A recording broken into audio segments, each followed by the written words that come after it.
عمركم سألتوا نفسكم ليه سيناء بنقول عليها أرض الفيروز؟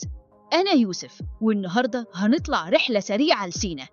بصوا على الخريطة، المثلث الذهبي ده بيربط بين قارتين أفريقيا وآسيا.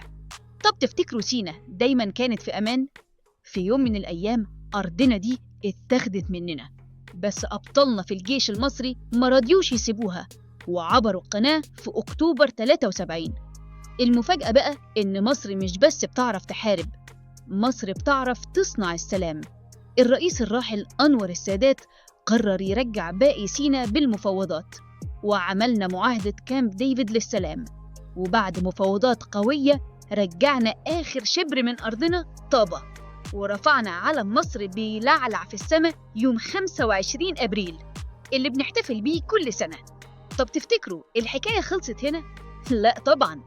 دلوقتي لو سافرتوا لسيناء هتلاقوها ورشة عمل كبيرة، أنفقة عملاقة تحت قناة السويس بتوصلنا لسيناء في دقايق، طرق جديدة، زراعة في قلب الصحراء، ومدن ذكية بتتبني عشان ولادنا يعيشوا فيها.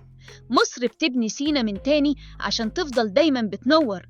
قولولي بقى في التعليقات، لو هتزوروا سيناء إيه أول مكان هتحبوا تزوروه؟